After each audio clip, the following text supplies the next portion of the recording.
Okay, so what else we got? No new people, all just a bunch of old farts. You know what I mean? Well, man, you're sticking your foot in it tonight. Gee, wow. Okay. So, Marvin is 4,000 miles away, and he's got 4,000 miles to come back. So he's got another 2 months. He's having a hell of a good time. He's already been to Canada and back out, so yes. He's up there someplace. Montana, there you go. He could remember it, I couldn't remember it. But he's been all over the place. He calls me once in a while.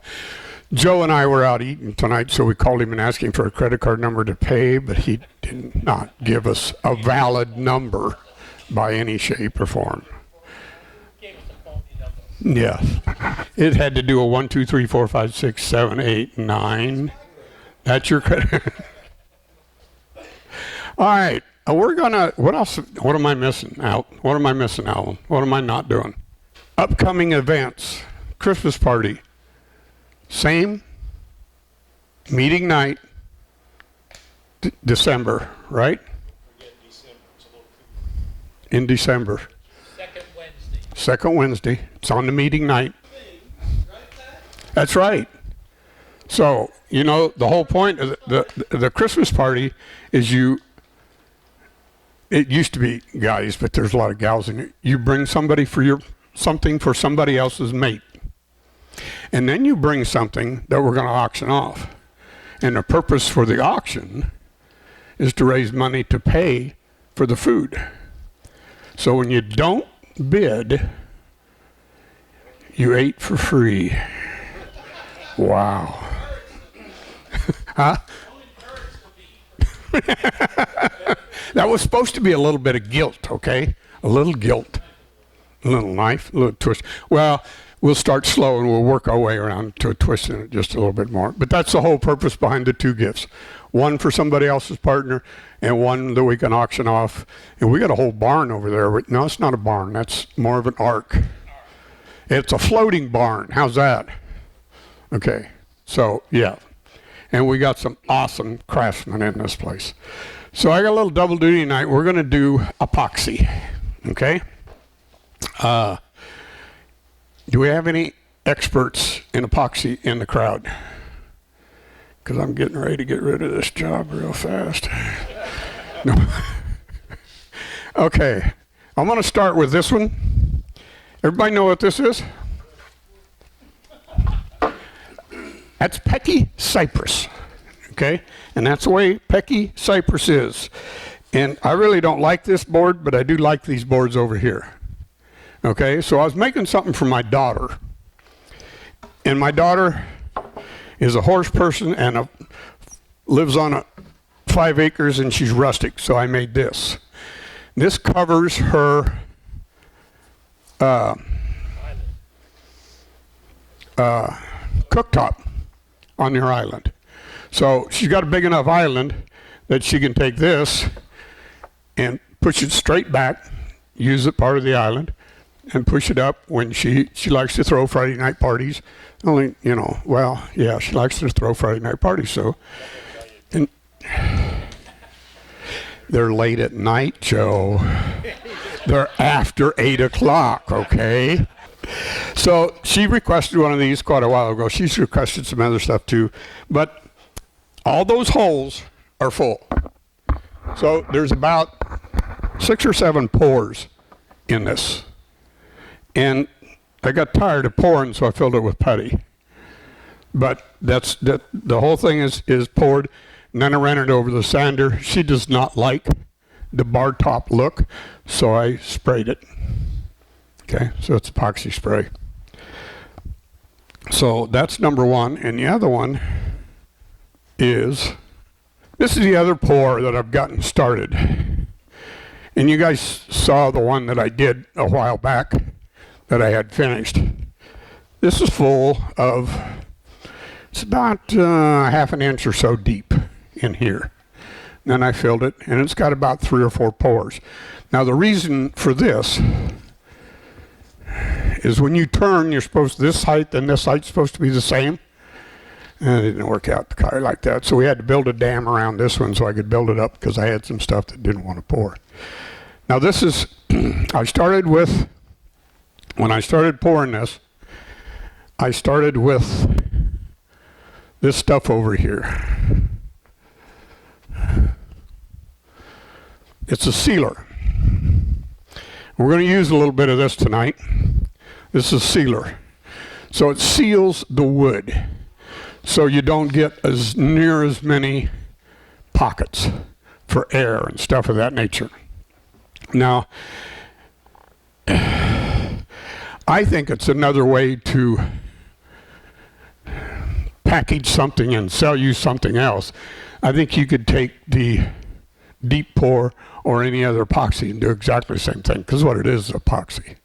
Okay, but they sell it. It's nice. It's a quick setup. It sets up fast, so you can do it. So the first pour on this was this. The next pour wasn't even really a pour. It was more of a brush. I just brushed it on, let it set, brushed it nice and as much. There was no real thickness to it whatsoever. I just kind of brushed it in, filled the holes and stuff of that nature. Like I say, it's a repackaging, it's epoxy. But it's it sets up a little faster. And it says right on the thing, it's a sealer.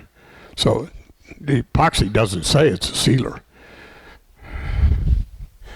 Where's the other one? That's okay. Now this particular one, okay. I did the other one, and I poured. I didn't bring it out. I got some sand, some pure white sand. You notice that the bottom of it's white, and it's sandy looking, and there's sand down there. So I got a little gray look out of the last one. Okay, so when I poured the first thin coat in there, the sand turned a little gray on me. So what I did was I talked to my wife, and she gave me some snowflakes. Okay, Alvin, when you run in there, there's another one sitting in there on the bench, and she gave me some little putty, so I rubbed the white putty all the way around here, all the way around, so I had a white background. Then I put the sand in it. Then I poured a real light pour. I let that set up.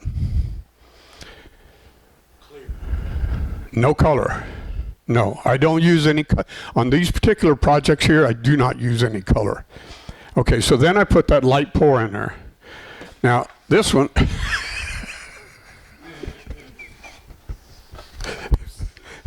this one is blue. Okay, so I painted the bottom of it blue. All right.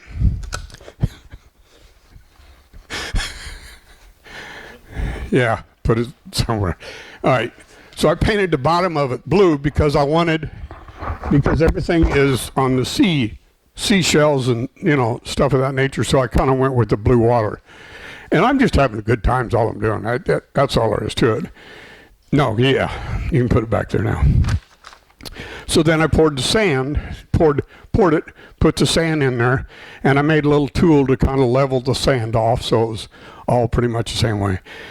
And now I have already taken all the shells that I have in here and put them in here once before, dry, nothing. So I knew what fit and what didn't fit. So when I poured the sand, I started putting them in, one at a time. I let that set. Let it set overnight, had all the shells in. So now all my shells are in, the sand's set up, and it's all done. So now I just try and pour it full. And I took 2 pours. Well, yeah, it took more than that, didn't it? Yes, it did. Because I had to build this dam because somebody didn't make these 2 things the same height, okay? And I had to get it big enough because I had this one shell that was sticking up. So I had to keep building it, so that's what this is all about. And I started with Play-Doh, just regular old Play-Doh. Well, it ate right through the Play-Doh and come right on out. So then I put some tape around it, and that was fine. So I got to build up so I could get level here, and that's what I really wanted to do. Too loud? Yeah. Okay. I'm yelling in you guys' ear. Can you hear me? Okay. So that's kind of the process that goes along with that. Okay. And then now it's set. Now it'll set for 4 or 5 days before I touch it. So it's good. It's got a good solid paste to it, and then I'll start turning it off. Because I did it the way I didn't get any air, but I got very minimal air bubbles. Very, very minimal. But I faced them all down. I buried them in the sand, stuff like that. So it could have been, but I didn't get I got a few bubbles because one time the way I was stirring stuff up, I made a little mistake and I stirred it up a little too high and I got bubbles in it. So it gave me some bubbles. I just took the flame and hit the flame and bubbles were gone. But no, I didn't have much trouble with it. I was kind of surprised myself. Yes. Very true. Very good. Now, I got an order from Iowa for a 75 by 20 table. Okay, that's all she says. For kids to sit at and play, what are these little things they snap back and forth together? Legos. So I'm making a Lego table. So this is the pattern here, the form for the Lego table, right here. Okay? And the reason I haven't put anything in there yet, if you look at it, I got a one piece of tape across. I was too tight to get down a full-size piece of plywood and cut it, so I spliced it together. So I put a piece of tape here, and I caulked it all the way around. Okay? And in the whole process of caulking it, now it's not supposed to leak, right? Okay. So we're going to pour part of this tonight. And the only thing we're going to do is, now this is for Iowa, so I got a John Deere tractor, I got a John Deere thing out here, okay? So there's going to be a little theme behind this. Mix.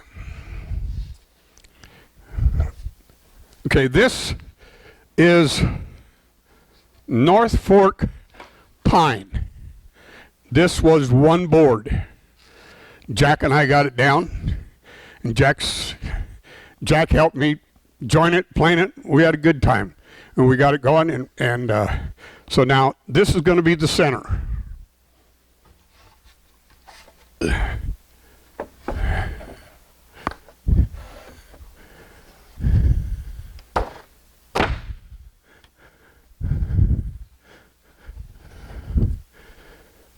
Where's my other knot? Here it is.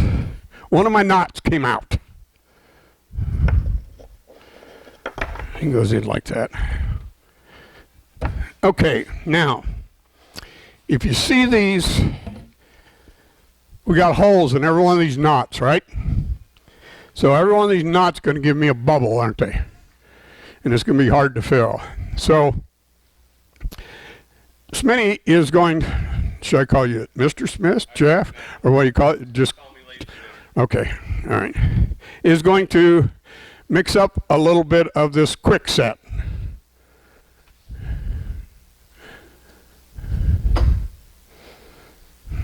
Somebody see where I put the other one? Oh, there you go. Good job, Alvin.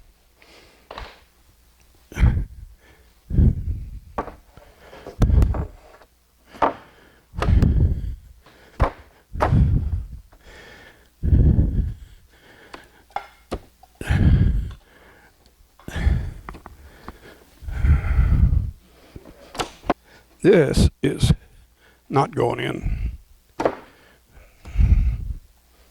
Where did I put my tools?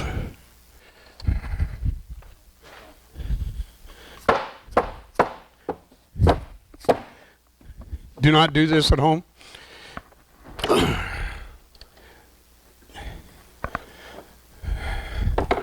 Boy, you were right. Humidity, really. I've had this in here before.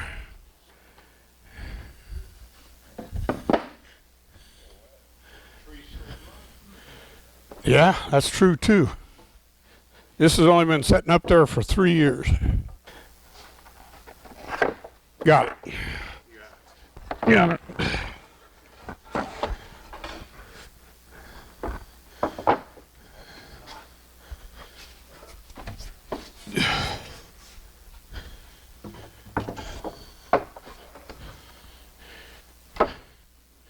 Hit it. No, here. There you go. There you go. Maybe pick it up. Roll it up. Okay.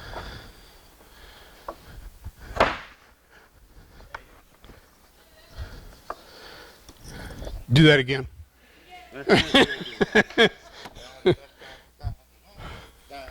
Okay. So,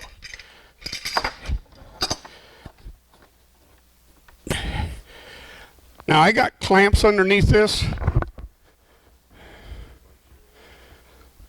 for just the purpose. I only used a 5/8 board. I just didn't want any bowing, so I left the clamps underneath that. And this board is not as flat as the other board, so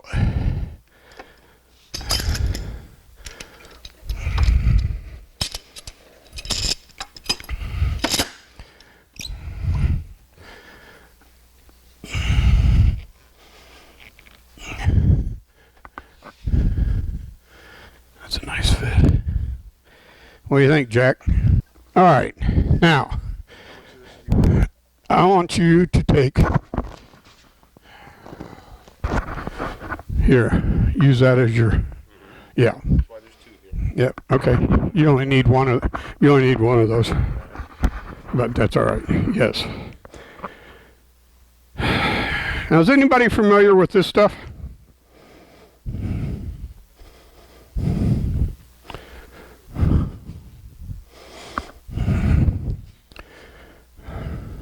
It's a glue. It's color. Got it? Pass it around. Now, I went out and picked up some more epoxy today, and I noticed that Advantage carries this, and it's just a glue with an activator to it. That's what it is. It's got color in it. Okay, so these little things, these little knot holes,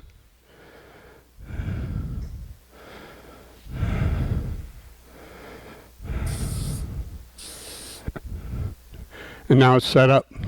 It's hard. I filled that hole. I can do a little bit of sanding, so I get my red back, and just fill the hole just a little bit, like this hole.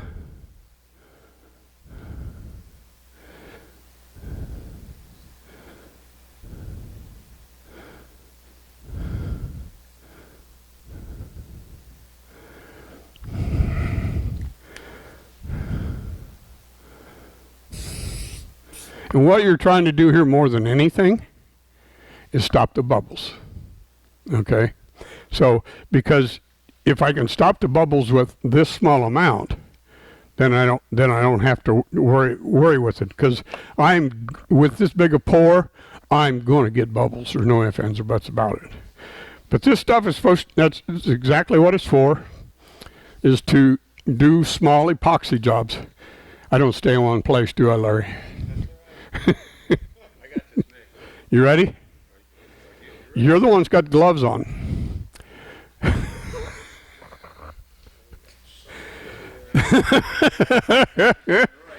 Okay. Now the way to apply this stuff, is it clear? Yeah. Okay. The way to apply this stuff is just with a pair of, you can do it with a brush if you want to, or you can just stick your hand in there. What do you want me to do? Stick your hand in there.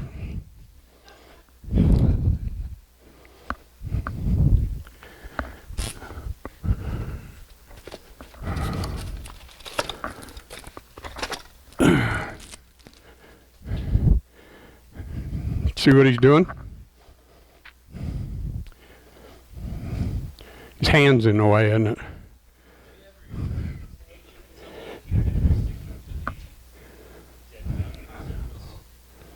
The melamine, it will not stick to that melamine. Okay. One thing I forgot to throw out here is that melamine,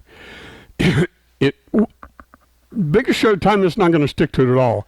But I take a regular car wax that melamine, and it will pop right off of there. Okay? It's not going to stay. I had another form someplace else. You want a little brush too? I mean, come on. Let's have a little demo here, okay? Now you cover this, and that's what this stuff is all about. Is supposed to be helping stop the leaks, especially to these little spots where all the little knots and stuff like that. But those knots are what create the character, and this is all clear, so that's kind of what creates the character. Now, does anybody? I've had a little bit of experience with this glue, but not a whole lot. This is actually about my second try with it. And every time I do this, I learn a little something new each and every time. And Mr. Smith happens to tell me a lot of things that I do wrong every time I do it too. And I pay absolutely. Yeah, you got it. We're going to deep pour here. No, we're not going to deep pour. We're going to put a shallow pour in it here in just a few minutes. Okay. Not on this stuff. This is a quick set. You could probably wait an hour and you'd be ready to go. Okay. But if you read the label, I have a hard time reading labels.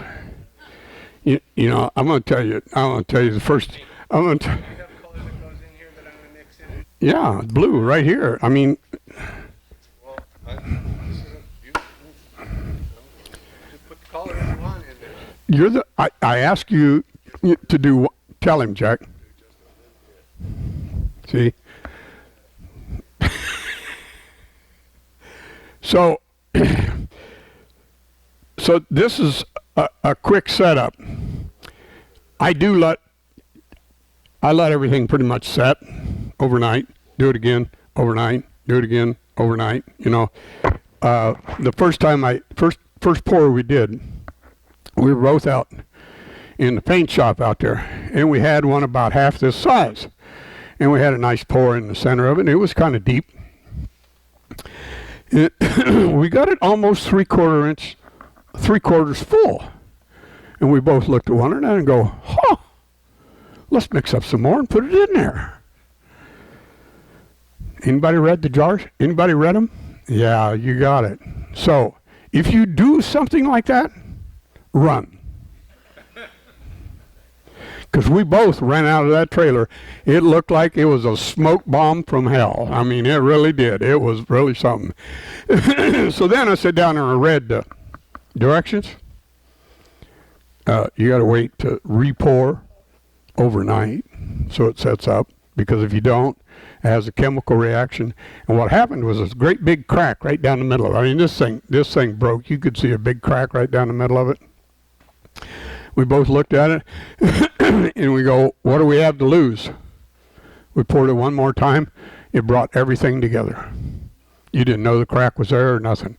But I will not do 2 pours at once, ever again, let me tell you, because there was more smoke in that trailer.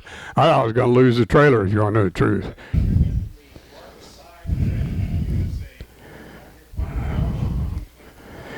Well, normally I will do something like that, yes. Tonight I did nothing of that nature because I got caught by Monday night. We haven't got anything. We need something. We got to do something. Okay. So, yes, normally I will take the sander, sand it off, do something, just get rid of the loose bark and stuff of that nature. Now I'm putting a color in it tonight. Is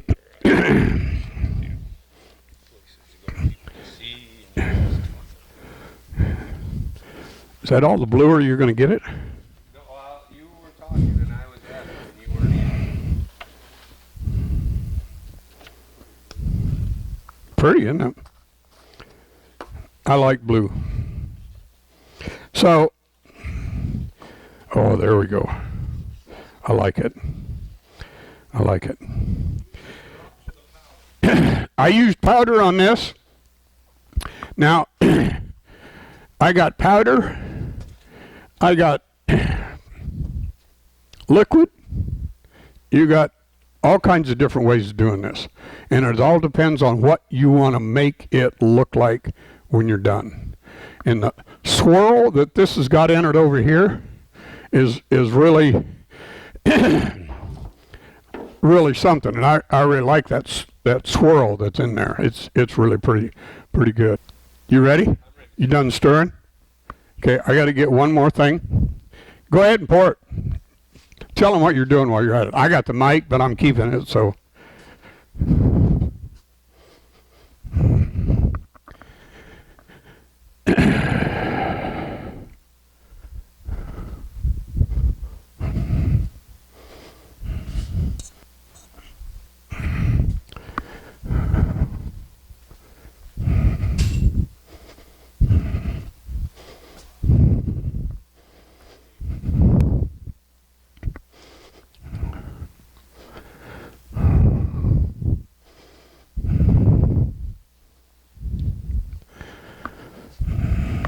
Good job.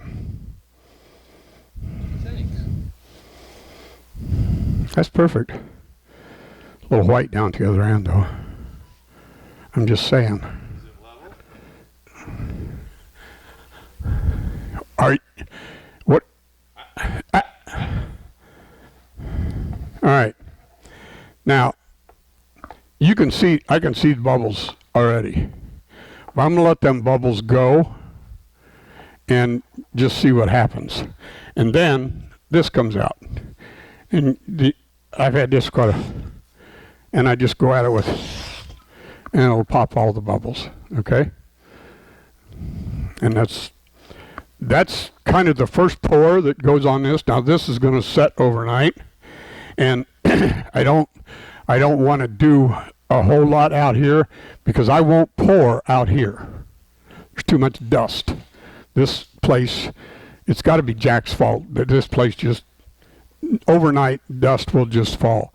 So I got an office in there I got to set up, and I'll take it in there, and that's where I'll pour. Now I'm going to do a bar top coat over here. You want to do another mix, or you want me to do it? Yeah. Gee. Now this is not going to be. This is not going to be a big mix. It's going to be a small mix because I don't want to do it. I don't want to. Just like all the dust. Okay. I don't want the dust to settle because this is a top coat. But the reason that I want to do it is.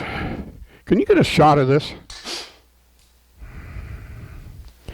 Have you seen how rough this is? I took this off of the sander. I sanded it with 120, and that's it. Okay?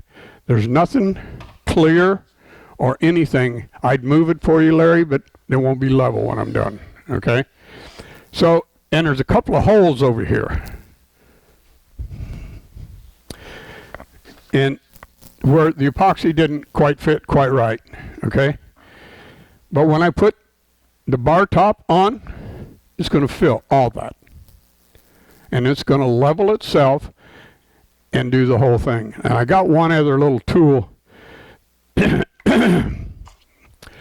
that's out in the...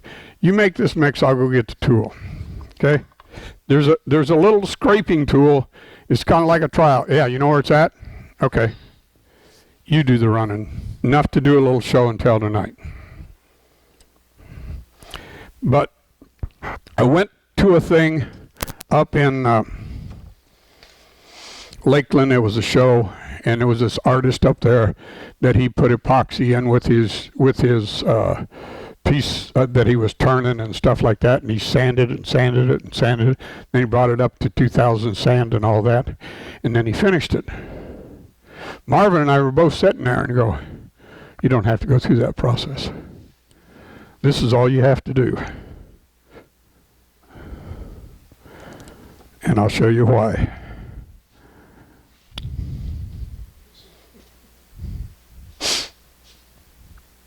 Actually, Marvin's the one that I keep copying all the time. Don't worry, don't worry. I won't. I have some stir sticks. Yeah, there we go. Now this stuff's got a little cloudiness to it when you pour the two pieces together. And I've noticed I've done it. I'm just going to pour a little spot here just to let you know how Cypress. Yeah. Has epoxy in the middle. Anything else?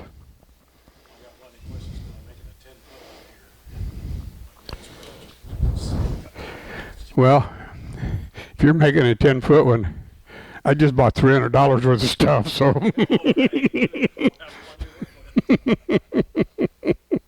This is not a cheap process. It's not. So I got a feeling that I will probably have close to $200. Had nothing to do with the wood, had nothing to do with the sanding, just an epoxy in that table over there when I'm done.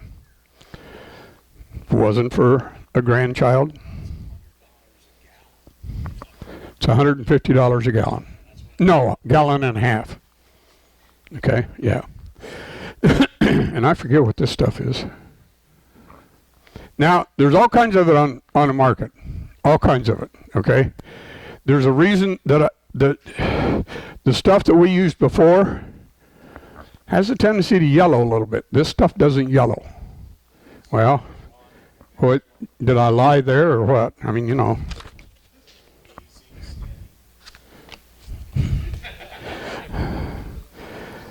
I don't know what's happening here, but this is not mixing up. But we're going to pour it anyhow because I got a feeling it's going to work.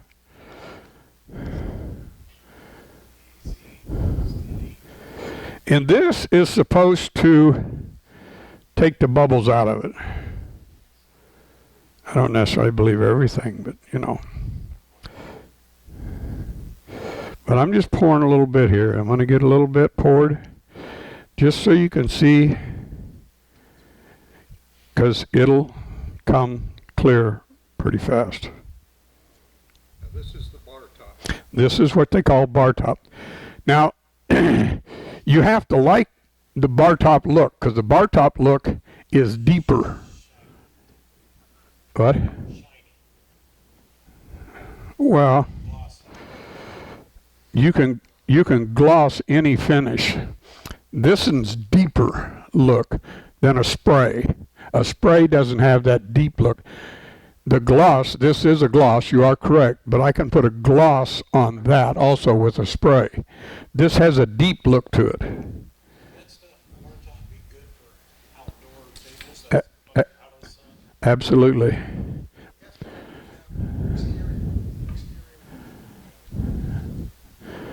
Okay, this is working just perfect. Okay. So when you can see the color coming.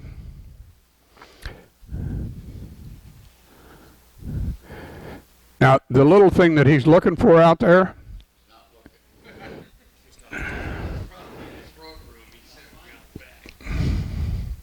is kind of like a trowel that you trowel concrete. You know, it's got little grooves in it and stuff like that. So you just run it back and forth, because this is not a real thick process.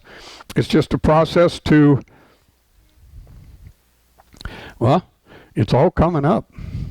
The cypress is looking good and the pour is looking good. You're starting to see the feeling. Now if you make a mistake on the first pour, you pour it again. Doesn't matter. No, scuff, not sand. Recommended scuff. I've never done it. I hate rules. I hate them. Don't like rules. Now, when you pour it, it's going to go over the edge and it's going to roll underneath. And you pour it in the morning and you walk by every half an hour, 45, or an hour or something like that, and just rub the bottom of it. Takes all those drips and knocks all those drips off. You just keep rubbing it off. So in about 3 or 4 hours, or maybe 4 hours, I forget how long it takes this stuff to set up, but it takes quite a while for it to set up and quit dribbling. But if you just keep rubbing your hand underneath of it, it knocks all those little bubbles off of there. And then when you turn it over, all you have to do is sand those bubbles It's not a problem. That's entirely up to the individual. It all depends on what the piece is doing. The Vantage lumber, they always said seal back. I'm not going to knock Vantage Lumber, but guess what Vantage Lumber is in business to do? Sell a product. And the more of it they sell, the better off it is. So if this piece is going inside and I'm not doing anything with it, do I care whether back end is done or not? No. So if it's going outside, you put a bar top on the top. What do you put on the bottom? Well, since I'm using bar top, why not? Yeah. Well, I wouldn't use bar top, but I would use something to seal it with. I'd go ahead and use no, I wouldn't even pour. Because now if you pour again, it's going to come out and go this way. Then it's going to go this way.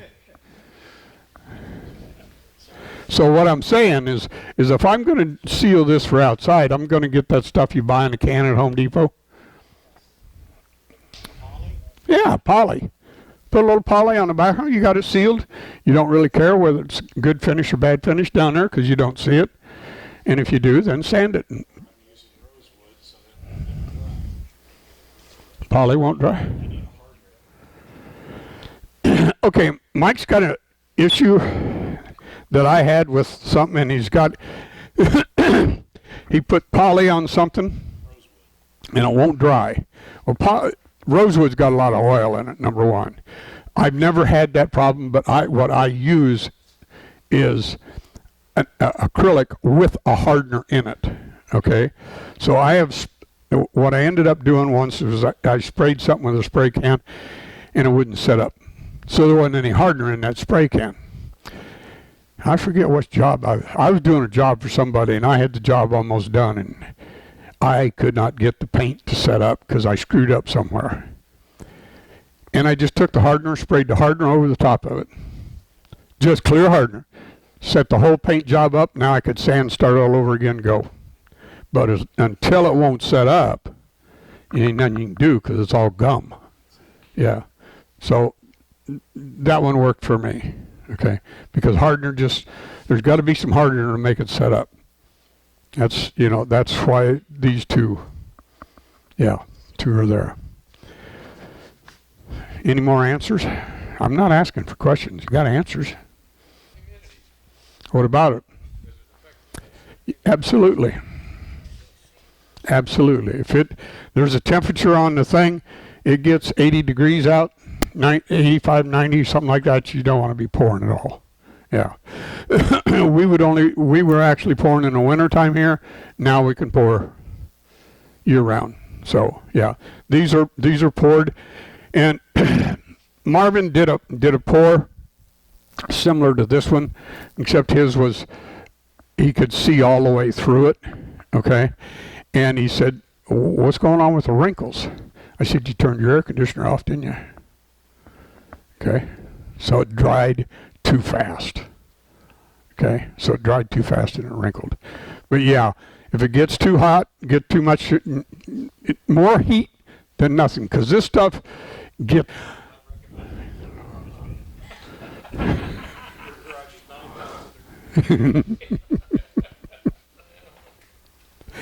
So that's I'm by far not an expert at this in any way, shape, or form. I keep trying, keep playing, keep finding new ways to do stuff.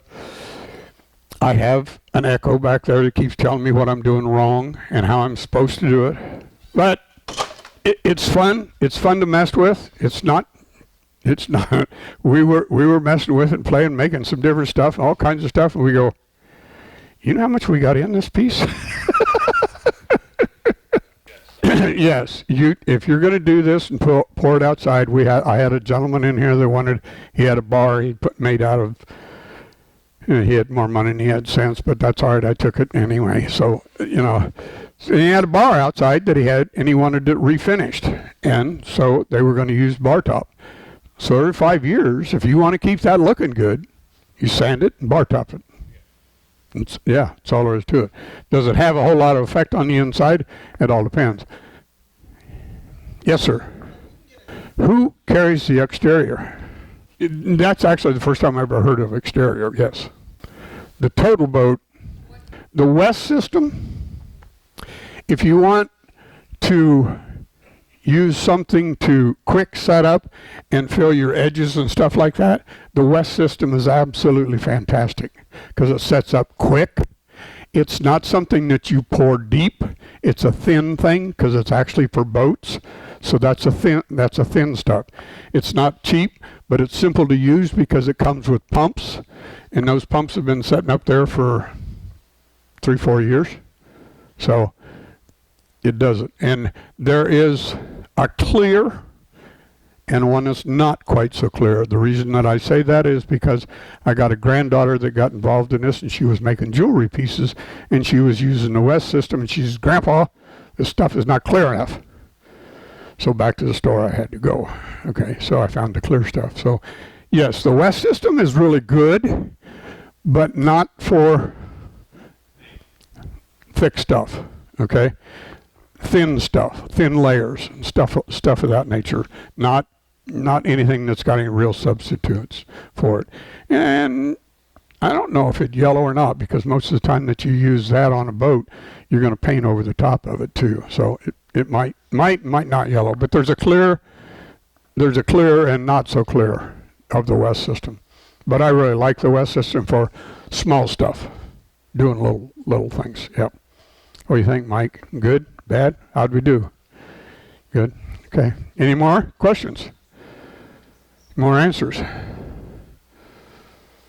Okay. What do we got time for? Let's take a break. Okay.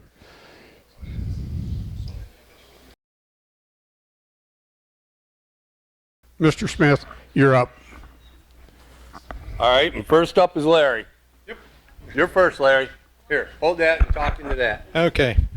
This was my 2x4 contest. And then I got sick and I never finished it. But I don't think it would have qualified anyway because I didn't use enough of the 2x4. It's a little tee box.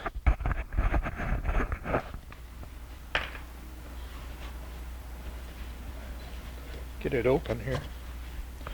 And so it's got little compartments inside to put tea bags in.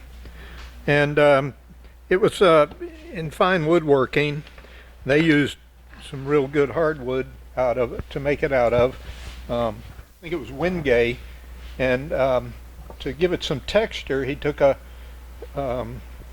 wire brush and brushed the Wingay. And so I thought, well, you know, I could get the same look by burning a 2x4. So I took a blowtorch to it. And that's what it is, blowtorch finish. The problem with it, I found out, was the sapwood burns faster than the hardwood, so it's real wavy. When you got down to the little end, these are little dovetails. When I burned around that, it looks like a beaver chewed it off, you know, because the grain went all kinds of crazy. Some of it burn in and some's out and so forth. So anyway, I'm making another one now out of some good wood, and we'll see how that turns out. The clasp on it is just some hemp cord, and there's some magnets, and so it clips together to hold it. And the trick with it, one of the trickiest parts, and I've got it up there, is, and this was just a practice piece, but on the bottom protrudes out a little more than the side, and the joint they have is this double tenon, I guess you'd call it, and it's pretty tricky because you want the side to fit down tight to the bottom on the inside and the outside, both, and you got to have the bottom tongue to fit in that one and the top tongue to fit in this one. And so it was supposed to be eighth inch, but it wouldn't go together with an eighth inch, and now you got to take just a hair off. But which one do you take it off of, the side, the groove, or the bottom? And so anyway, it took some fiddling around. I did these sample 2 or 3 times before I I got it right, so it would go together and be a nice friction fit, but fit. Anyway, that's what I turned out with, and I'm playing with another one to see if it'll be prettier. Nice. Next up is Greg.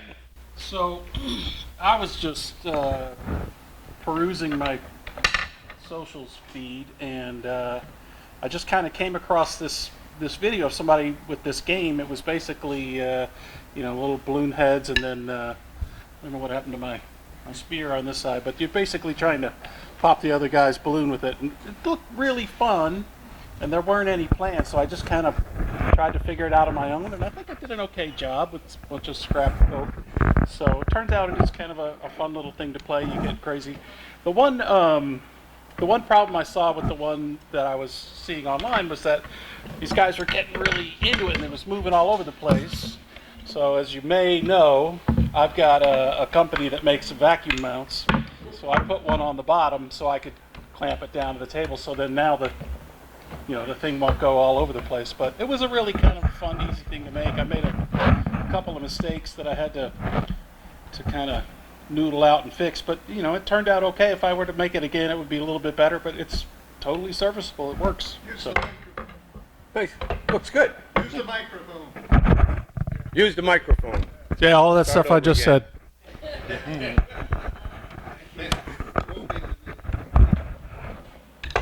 Very nice. Very nice. Christine. I'll hold the mic because I just got yelled at, or you can. It doesn't matter. I thought you were going to hold the piece. Okay, so I just started coming to this group, and I have no garage. I have very limited tools, only like a drill, a sander, and a router, or a Dremel that I can use as a router. And I was looking for a solution in my house, and I found something on Amazon for 20 bucks, and I kept thinking, boy, if I could take this to the group, you guys could make it for me, or you could teach me how to make it. And I'm like, I can do this. So I decided that this was an offcut that Pat helped me cut a big piece of wood, and it was just sitting in the shed. So I went out and I got it, sanded it down, drilled my holes. I had leftover bungee from when I worked on my kayak last, and I made myself a little sunglass holder. So this can hang by the door of my house. And instead of spending 20 bucks on Amazon, I spent $3 for keyhole hardware, and then I got to buy a counter setting bit. So I thought it was a win-win. Nice.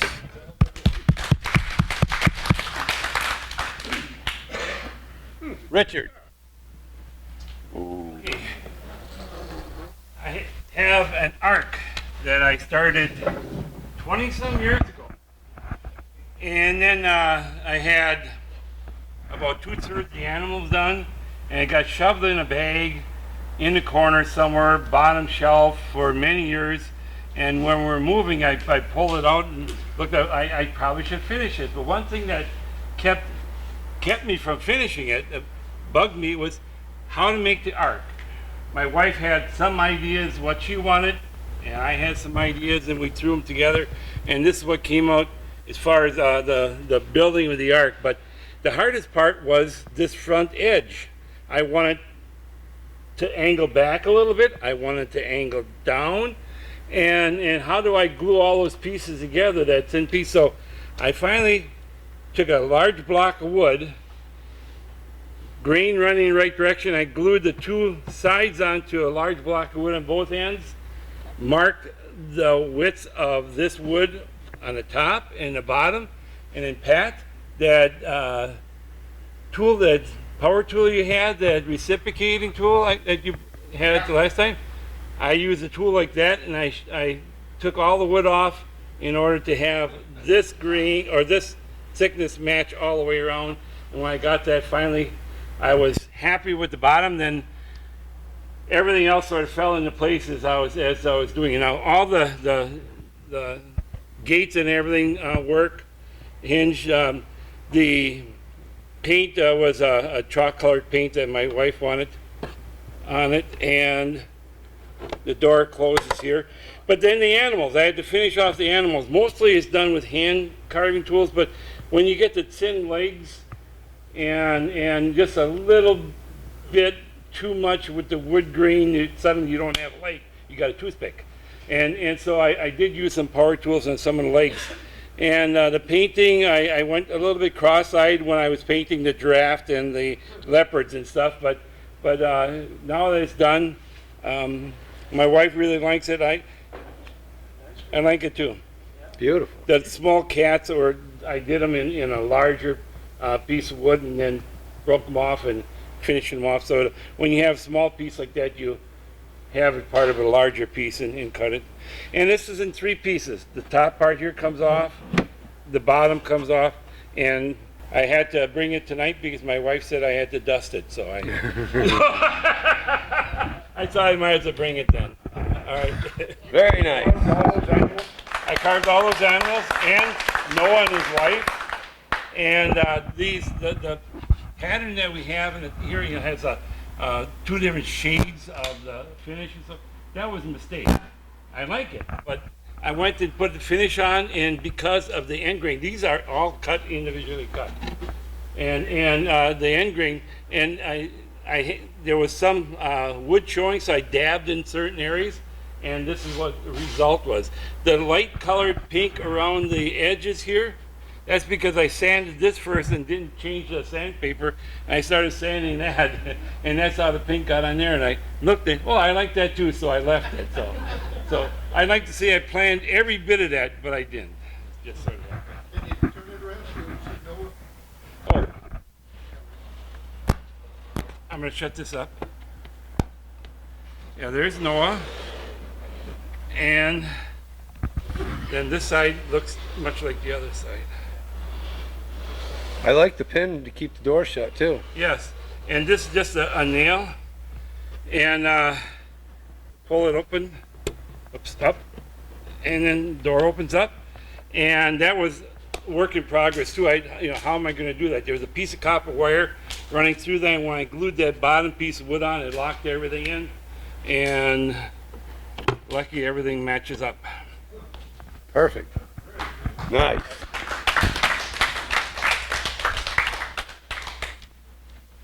Steve. Yeah, that's the one who knows about the epoxy and let you make it. Yeah, I know. It's okay. Yeah. We'll let it slide this time. Sell stuff professionally, all that kind of stuff. Not that we're giving them a hard time. So the reason I missed the last meeting was I was visiting Prague, and I kind of went off the beaten path, didn't do the normal tourist stuff. I went to woodworking stores and lumber yards there. So I found one of these. This is one of the coolest things to me. This is an adze, one of the world's oldest woodworking tools. I found a couple of cool carving tools from companies I've never heard of, Mora and Beavercraft. A couple of real sharp, really nice quality tools. Mora is made in Switzerland and Beavercraft is Ukraine. Here's a real cool one. Hook knife, double blade, hook knife. And those fun tools are something I used to make this. So You handed that? can't turn those ones. Didn't hand turn that? No. That's it. But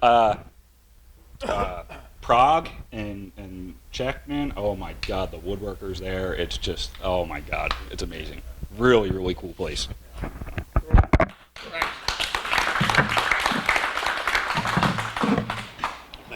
Tom. Oh my goodness. Sure is. You probably don't even need this, but go ahead. No, otherwise stuff you picked I up. know. Gotta show up on it. Drop it right there on the floor. Yeah, Mike had originally said, the meeting was supposed to be about mistakes and things in that order. Well, there's nothing here that's a mistake, but it's a question of just looking at a piece of wood and trying to figure out what you want to do with it. The pith in a Norfolk Island pine log is never dead center. So what you have to do is put it between centers to go and figure out where it is. The knots on this one were pretty much in line with each other. So When I turned it, I knew I was going to end up with this type of a design in the bottom, which is just, you know, you have to look at a piece of wood and figure out what you want to do with it. Not only in turning, in anything. We'd say to go and get a nice, you know, front or the sides of something, you just go and look at a piece of wood and try to go and get the right grain and everything else that the way you want it. And, you know, that's one of the things that I like making with the Norfolk Island Pine. Just a little bowl like this with that in the bottom of it, which is just something different. And again, Howard's Butcher Block is the finish on them. Nice.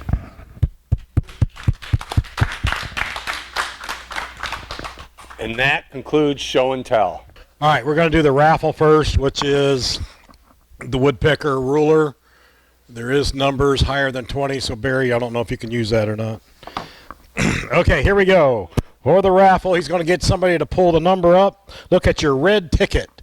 Get out your red ticket. And Alvin is going to give us the red ticket. 893. 7893. Last four.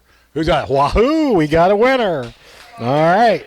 Very good. Just what you need. One more tool. All right. Not from Prague. All right. Very good. You want to do 50-50 or the door prize? All right. We're going to do door prizes next. All we got today is glue and glue brushes. Vice President didn't show up with the stuff, I guess. Oh, well. Anyway. All right. Number 15.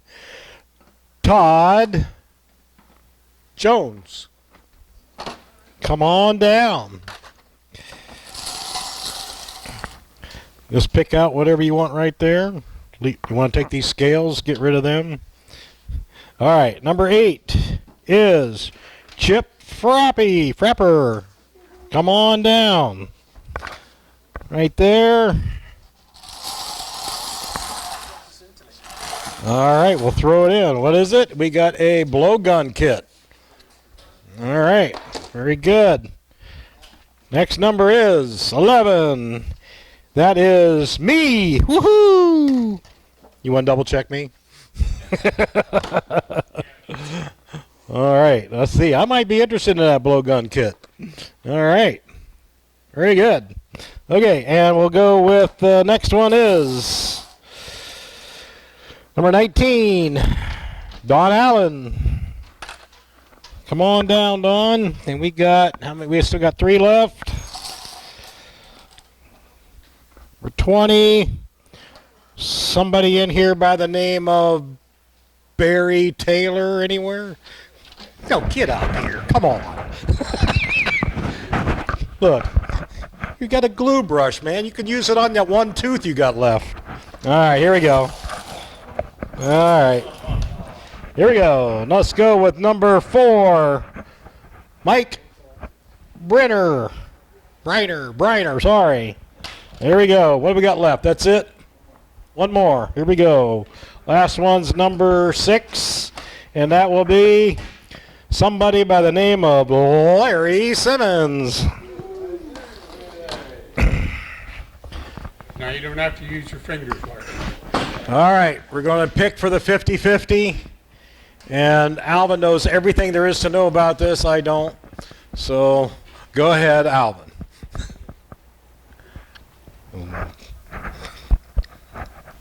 All right, drum roll, please. What do we got here? Who is it? It is. No, you got to be. Is there anybody else? Come on, Pat. It's you. Oh! Did I set that up right or what? Oh my gosh. What's he got to do now? Pick a card? Pick a card. Pick a card. Any card. Pick a card? Pick a card. Any card. Oh gosh. 8 of hearts. 8 of hearts. What do you got? Not a thing. Oh! There was 8 of clubs in here. All right. That concludes the games tonight. All right. Very good. Thank you. Thank you. Close. Close. Was it back there? It wasn't there, was it? It was the one right next to it. Right next to him.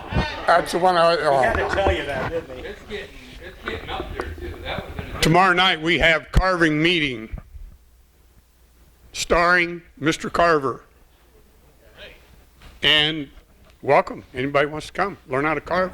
Does a great job. Fantastic. Monday night we have turning. We have Tom. He's up this time, and unless somebody else, because I did all of it tonight, so Tom's got to do something Monday. I don't know what it is. Neither does he. I got some bandsaw blades for you. Okay. Thanks for coming. It's a pleasure having you. God bless you. Have a great evening.